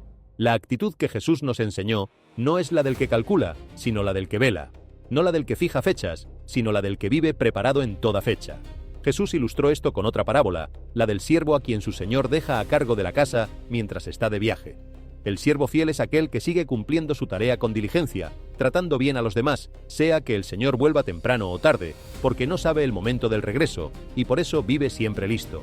El siervo infiel, en cambio, es aquel que se dice a sí mismo que su señor tardará, y entonces se relaja, descuida su responsabilidad y maltrata a quienes están a su alrededor, hasta que el señor regresa cuando menos lo espera. Fíjate en el corazón de la enseñanza. La diferencia entre uno y otro no está en que uno haya calculado la fecha y el otro no. Ninguno de los dos la conoce. La diferencia está en cómo viven mientras esperan. Y esa es exactamente la pregunta que toda esta conversación sobre señales y profecías nos devuelve una y otra vez al rostro. No cuándo, sino cómo. No en qué fecha, sino de qué manera estamos viviendo mientras la fecha permanece oculta. Quizá en este punto haya alguien escuchando que se considera escéptico, y quiero hablarle directamente, porque este mensaje también es para ti. Tal vez pienses que todo esto son coincidencias, que la mente humana tiende a encontrar patrones donde solo hay azar, y que cada una de estas señales tiene una explicación natural perfectamente razonable. ¿Y sabes una cosa? En parte tienes razón, y no tengo ningún interés en fingir lo contrario. Un halo de luz es refracción, un estanque de agua dulce es geología, un terremoto es tectónica de placas. Todo eso es verdad, y la ciencia que lo explica es una de las cosas más admirables que la humanidad ha construido. Pero déjame proponerte algo. Volvamos a la tierra bajo Jerusalén, a esos muros y túneles que los arqueólogos siguen sacando a la luz, porque ahí ocurre algo que a un escéptico honesto debería, al menos, hacerlo pensar. Durante generaciones muchos consideraron que buena parte de los relatos bíblicos eran leyendas, historias piadosas sin base histórica. Se dudó de que ciertos reyes hubieran existido, de que ciertas ciudades hubieran sido reales, de que ciertos acontecimientos hubieran ocurrido de verdad. Y luego, una y otra vez, la pala del arqueólogo golpeó la piedra y sacó a la luz precisamente aquello cuya existencia se había negado. Se han hallado, por ejemplo, pequeños sellos e inscripciones que llevan nombres que aparecen en las páginas de la Biblia, nombres de funcionarios y personajes que antes solo se conocían por el texto sagrado y que muchos suponían inventados. Se han desenterrado sistemas de agua, estanques y escalinatas que corresponden a lugares mencionados en los relatos. Se han encontrado monedas, cerámicas y estructuras que confirman la presencia de las culturas y los periodos que la escritura describe. No estoy diciendo, y quiero ser cuidadoso aquí, que la arqueología pruebe cada afirmación teológica de la Biblia. La fe y la ciencia operan en planos distintos, y confundirlos no ayuda a nadie. Lo que digo es algo más modesto, pero también más poderoso. Una y otra vez, cuando el suelo de esta tierra ha hablado, ha tendido a confirmar el trasfondo histórico de los relatos, no a desmentirlo. Y eso, para una persona que se acerca con mente abierta, debería bastar al menos para tomarse el texto en serio, para no descartarlo de antemano como mera fábula. Porque si los cimientos históricos resultan ser más sólidos de lo que muchos supusieron, no vale la pena al menos escuchar con atención lo que ese mismo texto dice sobre el futuro. Y hay algo profundamente simbólico en el hecho de que sea justamente la tierra la que devuelva estos testimonios. Recuerda las palabras que citamos antes, cuando Jesús dijo que nada hay oculto que no llegue a saberse. Durante siglos, generaciones enteras caminaron sobre estas calles sin sospechar lo que dormía bajo sus pies. Reyes, batallas, decisiones que cambiaron el rumbo de la historia, todo ello quedó sepultado bajo capas de polvo y de tiempo, aparentemente perdido para siempre. Y, sin embargo, nada se perdió del todo. La tierra lo guardó, paciente, hasta el día señalado para devolverlo. Hay en eso una lección que va más allá de la arqueología. Nos recuerda que nada de lo que hacemos, para bien o para mal, se pierde realmente, que la verdad, aunque quede enterrada por un tiempo, tiene la costumbre de salir a la luz, y que la historia humana, lejos de ser un caos sin memoria, está siendo custodiada por alguien que no olvida. Y si eso es cierto de los muros y los sellos que duermen bajo Jerusalén, cuánto más lo será de cada vida, de cada acto de bondad silenciosa, de cada oración que nadie más escuchó. Por eso, cuando miramos hoy a Jerusalén, no estamos mirando simplemente una ciudad antigua ni un yacimiento arqueológico más. Estamos mirando un lugar que parece diseñado para recordarle a la humanidad, en cada generación, que la historia tiene un sentido y un destino. Un lugar donde el pasado no deja de hablar, donde el presente se llena de señales y donde el futuro, según las Escrituras, guarda una promesa que ninguna otra ciudad de la tierra ha recibido de la misma manera. y en el centro de esa promesa no hay una fecha ni un cálculo, sino una persona, un regreso, un encuentro. Toda la expectativa de la que hemos hablado no apunta en el fondo hacia una catástrofe, sino hacia un reencuentro largamente anhelado entre el Creador y su creación. El apóstol Pablo lo expresó con una imagen que nunca deja de conmoverme. En su carta a los Romanos, en el capítulo 8, dijo que toda la creación gime a una, como si estuviera con dolores de parto, esperando la manifestación de aquello que Dios tiene reservado. Detente en esa idea, porque es extraordinaria. No solo los seres humanos anhelan algo mejor. Según Pablo, la creación entera, la tierra misma, los mares, los cielos, todo gime como quien espera un alumbramiento. Y quizá por eso resulta tan significativo que muchas de las señales de las que hemos hablado provengan precisamente de la naturaleza, del calor de la tierra, del agua del mar, de las nubes del cielo. Es como si la creación misma estuviera hablando, gimiendo, señalando hacia algo que está por venir. No hacia un final sin esperanza, sino hacia una renovación.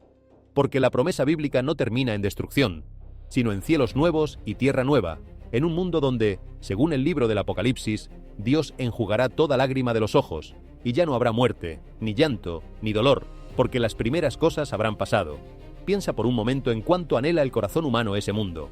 Todos, sin importar nuestras creencias, llevamos dentro un deseo profundo de un lugar donde las heridas sanen, donde la injusticia termine, donde la muerte no tenga la última palabra, donde los seres que amamos y hemos perdido no estén perdidos para siempre. Ese anhelo es tan universal, tan hondo, tan persistente a lo largo de todas las culturas y todas las épocas, que uno bien podría preguntarse de dónde viene. La respuesta que ofrece la Biblia es hermosa. Ese anhelo está en nosotros porque fuimos hechos para algo más, porque hay eternidad plantada en el corazón humano, y por eso ninguna cosa temporal termina de llenarnos del todo. Y todas las señales que rodean hoy a Jerusalén, leídas a esta luz, no son amenazas que deban aterrarnos, sino recordatorios de que aquello para lo cual fuimos hechos no es un sueño imposible, sino una promesa en camino. Vivimos, es cierto, en un tiempo de gran inestabilidad. Las economías se sacuden, las certezas de ayer se desvanecen, las tecnologías avanzan tan rápido que apenas alcanzamos a comprender hacia dónde nos llevan, y una sensación difusa de que algo grande está cambiando flota en el aire que respiramos. Mucha gente lo percibe, aunque no sepa ponerle nombre. Y ante esa inestabilidad hay, básicamente, dos maneras de reaccionar. Una es el miedo, encerrarse, angustiarse, dejarse arrastrar por la ansiedad de un mundo que parece perder pie. La otra es la esperanza vigilante, mantenerse despierto, con los ojos abiertos y el corazón en paz, sabiendo que, por muy agitadas que estén las aguas, hay una mano que sostiene el timón de la historia. La Biblia, curiosamente, nunca nos pide que ignoremos la inestabilidad ni que finjamos que todo va bien.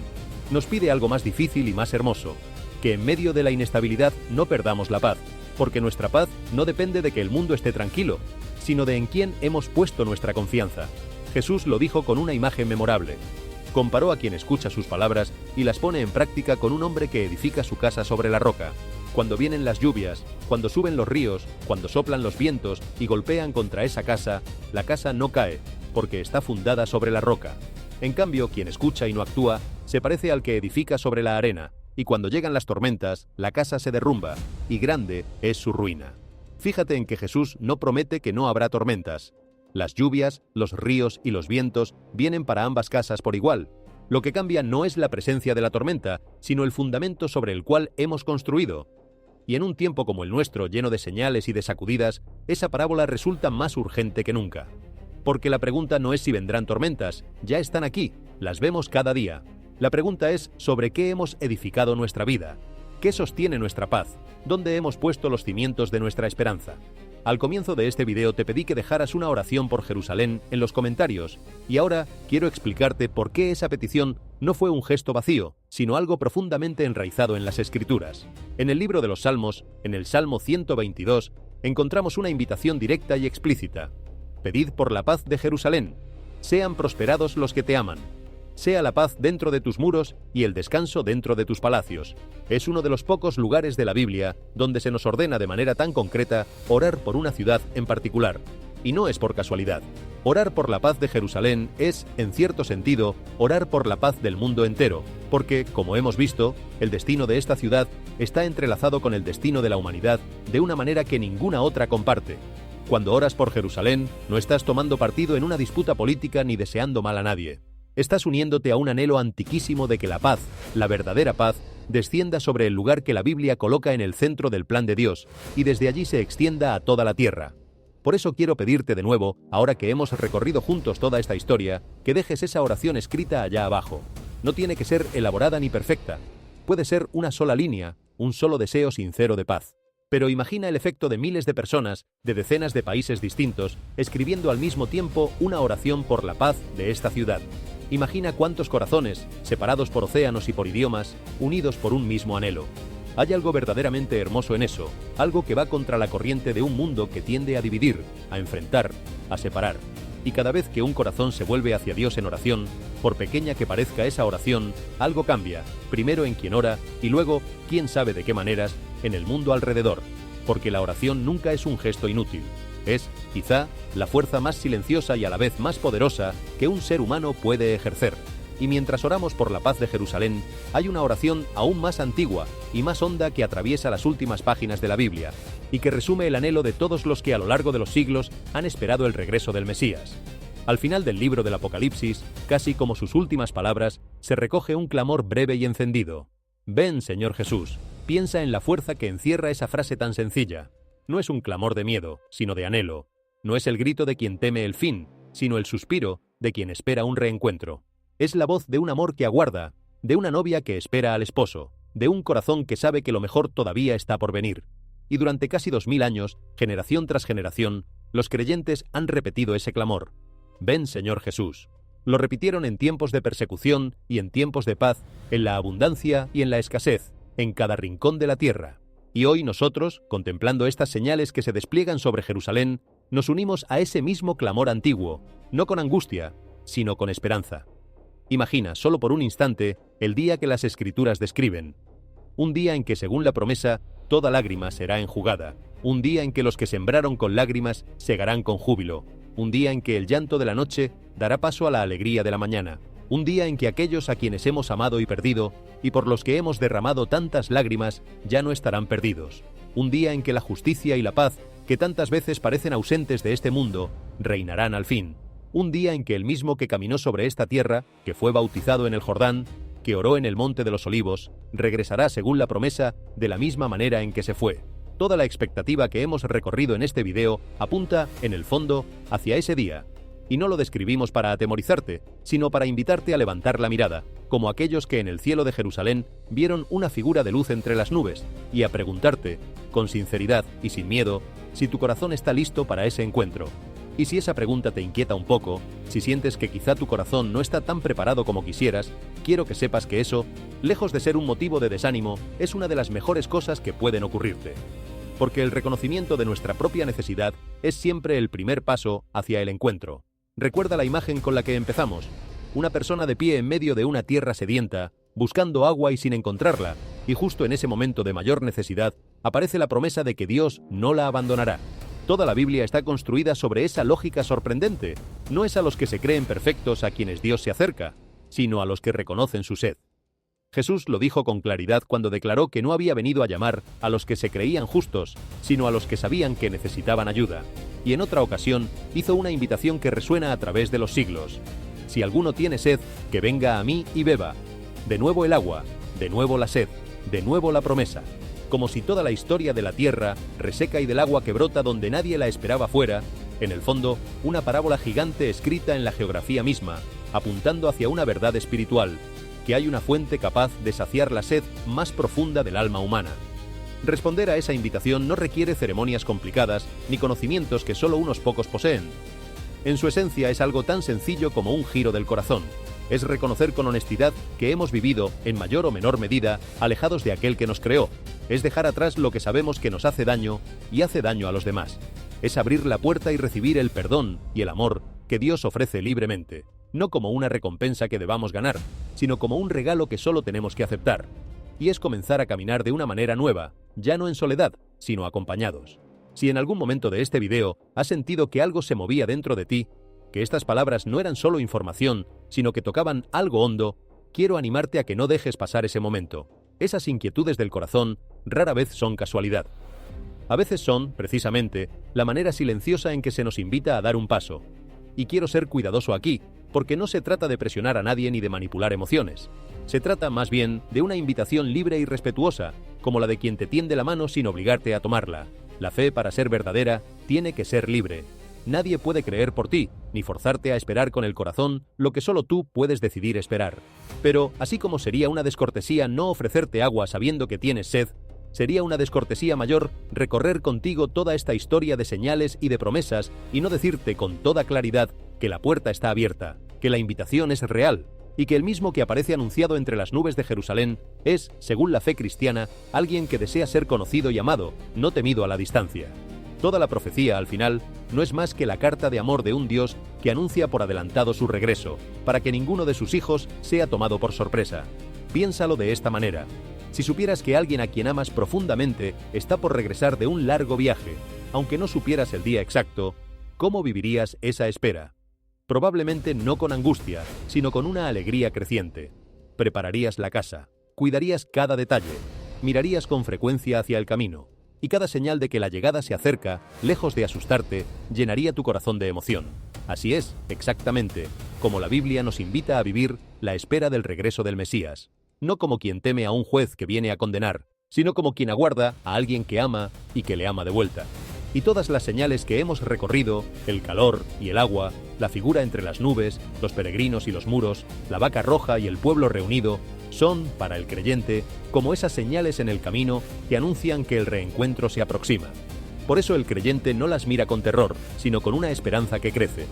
Ahora bien, esa esperanza no es pasiva, no consiste en cruzarse de brazos y esperar a que todo suceda. Al contrario, es una esperanza que transforma la manera en que vivimos hoy, en este mismo día, en las cosas más pequeñas y concretas.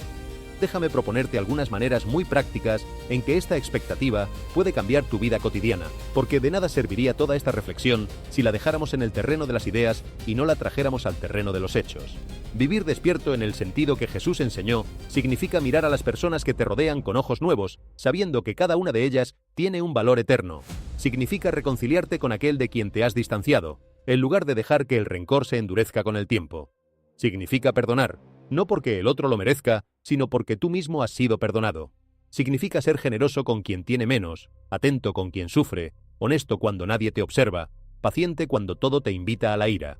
Significa, en definitiva, dejar que la certeza de que la historia tiene un destino luminoso ilumine también los rincones más ordinarios de tu vida. Porque si lo piensas bien, esa es la verdadera prueba de que hemos comprendido el mensaje. No es cuánto sabemos de profecías, ni cuántos versículos podemos citar, ni con qué precisión hemos estudiado los mapas y los calendarios. La verdadera prueba es si todo eso nos ha hecho más amorosos, más humildes, más pacientes, más capaces de tender la mano. Jesús dijo que sus seguidores serían reconocidos no por sus conocimientos, ni por sus discusiones, ni por sus predicciones, sino por el amor que tuvieran los unos por los otros. Y ese es, quizá, el examen más honesto que podemos hacernos después de recorrer toda esta historia. Si todas estas señales me llenan de miedo, de soberbia o de desprecio hacia quienes piensan distinto, entonces las he entendido mal. Pero si me llevan a amar más, a vivir mejor, a acercarme a Dios y a mi prójimo con el corazón abierto, entonces he encontrado lo que realmente importaba en todo esto. Y hay algo más que quiero decirte, algo que a menudo se pierde en medio de tanta conversación sobre los últimos tiempos. Vivir esperando el regreso del Mesías no significa despreciar este mundo ni desentenderse de él. Al contrario, precisamente porque creemos que la creación entera será renovada, la cuidamos. Precisamente porque creemos que cada persona tiene un valor eterno, la tratamos con dignidad. Precisamente porque creemos que la justicia tendrá la última palabra, trabajamos por la justicia aquí y ahora. La esperanza en el futuro, cuando es verdadera, no nos hace menos útiles en el presente, sino más. Los que más han transformado este mundo para bien han sido muchas veces personas que vivían con la mirada puesta en la eternidad. Porque quien sabe hacia dónde va el mundo camina con una libertad y una valentía que quien no lo sabe rara vez alcanza. De modo que si estas señales despiertan algo en ti, que ese algo te haga no solo mirar al cielo, sino también mirar mejor a la tierra, a las personas que Dios ha puesto a tu alrededor, a las tareas cotidianas en las que tu fidelidad se pone a prueba cada día. Volvamos por un momento al lugar donde comenzamos, a esa Jerusalén abrasada por el calor, con sus estanques inesperados y sus figuras entre las nubes.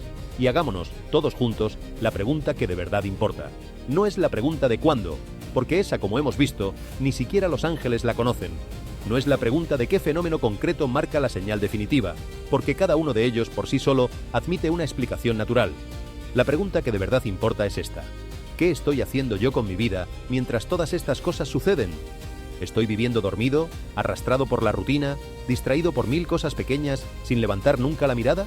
¿O estoy viviendo despierto con la lámpara encendida, con el corazón vuelto hacia lo que de verdad importa, listo para el encuentro sin importar el día ni la hora? Esa es la pregunta que Jerusalén, con todas sus señales, le devuelve a cada uno de nosotros. Y esa es la pregunta que solo tú puedes responder. Quiero contarte algo antes de cerrar porque creo que puede ayudarte a poner todo esto en su justa medida. A lo largo de la historia, ha habido muchos momentos en que la gente ha creído estar viviendo los últimos tiempos. En épocas de grandes guerras, de plagas devastadoras, de hambrunas terribles, de catástrofes naturales, generaciones enteras miraron a su alrededor y pensaron que el fin estaba a las puertas. Y sin embargo, la historia continuó. ¿Significa eso que se equivocaban del todo? No necesariamente, porque cada una de esas generaciones fue llamada en su momento a la misma actitud que se nos pide a nosotros: velar, orar, mantener la fe, amar. Y en ese sentido, ninguna de ellas se equivocó al tomarse en serio la llamada a estar preparados. Lo que sí sabemos es que nuestra generación tiene ante sus ojos una combinación de señales que ninguna anterior contempló de la misma manera. Un pueblo reunido en su tierra después de 2000 años, un desierto que florece, una ciudad pequeña en el centro de la atención del mundo entero, un mensaje capaz de alcanzar a todas las naciones en un instante, y un conjunto de fenómenos que convergen sobre un mismo lugar. No para fijar fechas, insisto, sino para despertarnos. Y quizá esa sea la actitud más sabia: vivir cada generación como si pudiera ser la última, sin la arrogancia de creer que con seguridad lo es, y sin la pereza de creer que con seguridad no lo es. Y hay un consuelo enorme en saber que no recorremos este camino solos. A lo largo y ancho del mundo, ahora mismo, hay una inmensa comunidad de personas que comparten esta misma esperanza. Cuando dejas tu comentario, cuando escribes tu oración por Jerusalén, cuando compartes este mensaje con alguien que amas, te unes a esa comunidad silenciosa y global que, a pesar de todas las diferencias de idioma, cultura y geografía, mira hacia el mismo horizonte. Hay algo profundamente reconfortante en eso. En un mundo que tantas veces nos hace sentir aislados, divididos, enfrentados unos con otros, la esperanza compartida tiene el poder de tender puentes donde parecía imposible. Y si este video ha logrado, aunque sea por un momento, unir tu corazón con el de otras personas en decenas de países alrededor de una misma pregunta y una misma esperanza, entonces habrá cumplido buena parte de su propósito. Permíteme dejarte con una última imagen, porque creo que resume todo lo que hemos venido diciendo. Piensa en el momento previo al amanecer, esa hora en que la noche parece más oscura y más fría, cuando el mundo todavía duerme y el cielo aún no muestra ningún color. Para quien no sabe lo que viene, esa hora puede parecer desesperante, como si la oscuridad no fuera a terminar nunca. Pero para quien conoce el ritmo de los días, esa misma hora está cargada de esperanza, porque sabe que la oscuridad más profunda es, precisamente, la que anuncia que el amanecer está cerca. Los profetas usaron muchas veces esa imagen del centinela que aguarda la mañana, del vigía que espera en la muralla las primeras luces del día. Y esa es quizá la mejor manera de entender el tiempo en que vivimos. No una noche que se cierra, sino una noche que se abre hacia el alba. No un final que se acerca para destruir, sino una mañana que se aproxima para renovarlo todo. Las señales sobre Jerusalén, leídas con ojos de esperanza, no son las sombras de una noche eterna, sino los primeros resplandores de un amanecer que los profetas anunciaron hace miles de años y que, según la promesa, no tardará en llegar. Por eso, mientras la tierra arde y el agua brota donde no debería, mientras las nubes dibujan figuras que nos hacen levantar la mirada y los muros antiguos vuelven a la luz, mientras un pueblo florece en su tierra y una ciudad pequeña sigue moviendo el corazón del mundo entero, la invitación que se eleva desde Jerusalén no es al miedo, sino a la vigilancia esperanzada, a vivir despiertos, a amar de verdad, a mantener la lámpara encendida y a repetir, con toda la fuerza del corazón, ese clamor antiguo que ha atravesado los siglos y que hoy volvemos a hacer nuestro: «Ven, Señor Jesús». Porque si de verdad estamos viendo el reverdecer de la higuera, entonces lo mejor no ha quedado atrás, sino que está todavía por venir. Y esa es la esperanza más grande que un corazón humano puede sostener. Hay todavía un aspecto de esta historia que no quiero dejar sin mencionar, porque completa el cuadro de una manera que a mí siempre me ha parecido reveladora. A lo largo de todo este recorrido hemos hablado de piedras, los muros que resurgen del suelo, el monte del templo, las murallas antiguas, la puerta sellada al oriente. Y es curioso porque la Biblia usa constantemente la imagen de las piedras para hablar no solo de edificios, sino de personas. En el Nuevo Testamento se dice que los creyentes son como piedras vivas, edificadas juntas para formar una morada de Dios, y que hay una piedra angular sobre la cual descansa toda la construcción. Detente a pensar en la profundidad de esa imagen. Mientras los arqueólogos desentierran las piedras muertas del pasado de Jerusalén, la Escritura habla de piedras vivas que se están edificando en el presente, una comunidad de personas de todas las naciones que, unidas, forman un templo mucho más grande que cualquier edificio de piedra. Y quizá esa sea una de las claves para entender todo lo que hemos visto. Porque, por muy fascinantes que sean los muros y los túneles que emergen bajo la ciudad, la construcción que de verdad importa, según la fe cristiana, no está hecha de piedra caliza, sino de corazones humanos transformados por el amor. Y esto nos lleva a una pregunta que me gustaría dejar sembrada en ti. Si tú fueras una de esas piedras vivas, ¿qué clase de piedra serías? ¿Una piedra firme, bien asentada, que sostiene y da estabilidad a quienes tiene cerca? ¿O una piedra suelta que aún no ha encontrado su lugar en la construcción? No es una pregunta para angustiarte, sino para invitarte a mirar tu propia vida con honestidad y con esperanza. Porque lo hermoso de esta imagen es que ninguna piedra se coloca a sí misma en el muro. Es el constructor quien la toma, la limpia, la pule y la sitúa en el lugar preciso donde encaja. Y ese es exactamente el ofrecimiento que la fe pone ante nosotros. No que nos construyamos a nosotros mismos a fuerza de esfuerzo, sino que nos dejemos tomar, pulir y colocar por las manos de aquel que sabe dónde encaja cada vida. En medio de un mundo que se sacude hay pocas cosas tan consoladoras como saber que hay un lugar preparado para ti en una construcción que no se derrumbará jamás. Piensa, además, en el enorme privilegio que significa vivir en una época capaz de contemplar todo esto. Durante miles de años, quienes leyeron las profecías sobre Jerusalén, sobre el regreso de un pueblo a su tierra, sobre el desierto que florece y las aguas que sanan, solo pudieron imaginarlas con la mente, sin verlas jamás con los ojos. Generaciones enteras de creyentes murieron esperando, sin llegar a presenciar lo que nosotros presenciamos con toda naturalidad, como si fuera obvio. La reunión de un pueblo disperso, el reverdecer de una tierra árida, la centralidad de una ciudad pequeña en la conciencia del mundo entero, todo eso que a nosotros nos parece parte del paisaje habitual fue, para ellos, un sueño lejano. Y sin embargo, aquellos creyentes de siglos pasados mantuvieron la fe sin ver, confiando en promesas que no se cumplirían en sus días. Hay en eso una lección de humildad y de gratitud. Si ellos creyeron sin ver, ¿cuánto más deberíamos nosotros tomarnos en serio lo que se despliega ante nuestros propios ojos?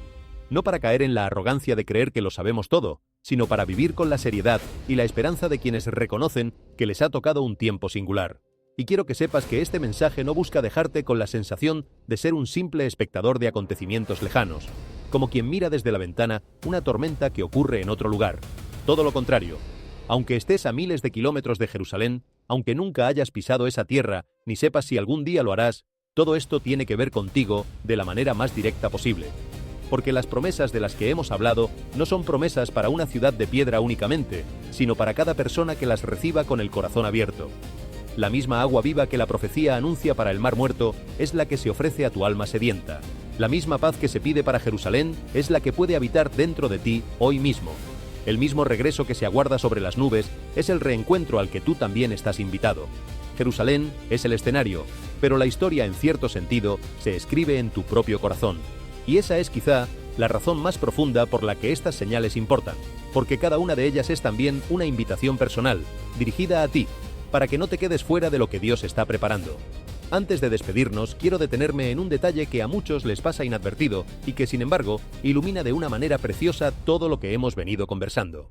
Hay en la tradición de Israel un calendario de fiestas antiguas, celebraciones que se repiten año tras año desde tiempos remotísimos y que, según los estudiosos, no son solo conmemoraciones del pasado, sino que encierran también un significado que apunta hacia adelante. Cada una de esas fiestas guarda una imagen: la liberación de la esclavitud, la provisión en el desierto, la cosecha, el sonido del cuerno que convoca al pueblo, el día de la reconciliación, la alegría de habitar bajo enramadas, recordando el peregrinar por el desierto. Y para muchos creyentes, ese antiguo calendario es como un mapa en el que se dibujan, a grandes rasgos, los momentos culminantes del plan de Dios para la humanidad. No venimos aquí a descifrar cada fecha ni a jugar a adivinar correspondencias exactas, porque, como hemos repetido a lo largo de todo este recorrido, esa clase de cálculos suele conducir al error más que a la verdad. Pero sí vale la pena notar la belleza de que una tierra tan pequeña haya conservado durante milenios un ritmo de celebraciones que parece contar, año tras año, una misma historia de liberación. provisión y reencuentro. Uno de los elementos más evocadores de esas antiguas celebraciones es el sonido del cuerno, ese instrumento sencillo hecho del cuerno de un animal que al ser soplado produce un sonido profundo y estremecedor. Durante siglos, ese sonido ha convocado al pueblo, ha anunciado momentos solemnes, ha llamado a la atención y a la reverencia. Y resulta significativo que el Nuevo Testamento use precisamente la imagen de una trompeta para hablar del momento del regreso del Mesías. El apóstol Pablo escribió que, a la voz de mando y al sonido de la trompeta de Dios, aquel día se manifestaría con poder. De nuevo, no se trata de saber cuándo sonará esa trompeta, sino de vivir de tal manera que cuando suene, su sonido nos encuentre despiertos y no dormidos, alegres y no temerosos, listos y no desprevenidos. Hay algo poderoso en imaginar ese sonido antiguo que durante miles de años ha resonado sobre las colinas de Jerusalén, como un anticipo del gran llamado que, según la promesa, un día reunirá a todos los que han esperado con el corazón vuelto hacia lo alto. Y ya que hablamos de reunión, hay una imagen final que la Biblia usa para describir ese día, y que me parece la más tierna de todas, la imagen de una boda. Las Escrituras comparan una y otra vez el encuentro definitivo entre Dios y su pueblo con un banquete de bodas, con la alegría de un esposo y una esposa que al fin se reúnen después de una larga espera. Piensa en lo que eso revela sobre la naturaleza de lo que aguardamos. No es la imagen de un tribunal frío, ni la de una catástrofe sin sentido, sino la de una celebración, la de un amor que culmina, la de una fiesta a la que todos estamos invitados. Y en las bodas, como bien sabes, lo que importa no es que los invitados conozcan la hora exacta con meses de antelación, sino que estén dispuestos, vestidos, listos para entrar cuando se abran las puertas. Esa es, en el fondo, toda la enseñanza de Jesús sobre los últimos tiempos, resumida en una sola imagen luminosa. Vive preparado, porque estás invitado a una fiesta. Y sería una lástima quedarse fuera por haberse dormido justo cuando el esposo llegaba. Piensa también en otra imagen que las Escrituras emplean con frecuencia, la de la cosecha. Los profetas y el propio Jesús hablaron muchas veces de un tiempo de siega, de un momento en que lo que se ha sembrado a lo largo de la historia dará su fruto. Y hay algo consolador en esa imagen, porque nos recuerda que nada de lo bueno que hacemos se pierde. Cada acto de bondad, cada palabra de aliento, cada oración sincera, cada gesto de amor que ofrecemos en silencio, todo eso es semilla que, según la promesa, dará su cosecha a su debido tiempo. Vivimos, muchas veces, sin ver el fruto de lo que sembramos, y eso puede desanimarnos. Pero la fe nos enseña a sembrar de todos modos, confiando en que hay una siega que no depende de nuestros ojos ni de nuestros plazos. Y si estas señales sobre Jerusalén anuncian que la historia se aproxima a su plenitud, entonces también anuncian que la cosecha se acerca, y que ninguna de las semillas que hemos plantado con amor quedará sin recoger. Esa es una razón más para no cansarnos de hacer el bien, aun cuando el mundo parezca girar hacia la confusión. Y quiero dejarte antes del cierre con una palabra de aliento muy concreta, porque sé que estos temas, si no se sostienen con esperanza, pueden pesar sobre el ánimo. Si todo lo que hemos recorrido te ha dejado con una mezcla de asombro y de inquietud, quiero recordarte que la última palabra de la Biblia sobre el futuro no es una palabra de temor, sino de consuelo. A los suyos, Jesús les dijo que no se turbara su corazón, que en la casa de su Padre había muchas moradas, y que Él iba a preparar un lugar para ellos, y que volvería para llevarlos consigo, de modo que donde Él estuviera, allí estuvieran también ellos. Esas palabras fueron pronunciadas precisamente para calmar corazones inquietos ante la incertidumbre del futuro, y siguen teniendo el mismo poder hoy. Cualquiera que sea el tiempo que nos toque vivir, por muy convulso que se vuelva el mundo, hay una promesa que permanece firme como una roca. No estamos solos, no estamos a la deriva, y hay un lugar preparado para quienes esperan con fe. Aférrate a esa promesa, y ninguna señal, por asombrosa o inquietante que parezca, logrará robarte la paz. Gracias de todo corazón por haberte tomado el tiempo de ver este video y de permanecer con nosotros hasta el final. Tu compañía, tu presencia y tu aliento significan muchísimo para nosotros y son el motor que impulsa a este canal a seguir trayéndote reflexiones profundas y perspectivas que invitan a pensar.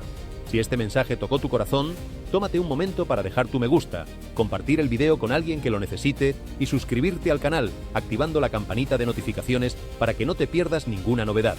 Deja allá abajo tu oración por la paz de Jerusalén y cuéntanos desde qué país nos acompañas, para que sigamos tejiendo, comentario por comentario, esta hermosa red de corazones que miran hacia la misma esperanza. Cuídate mucho, mantén la lámpara encendida y nos volvemos a encontrar muy pronto. Que la paz te acompañe hasta entonces.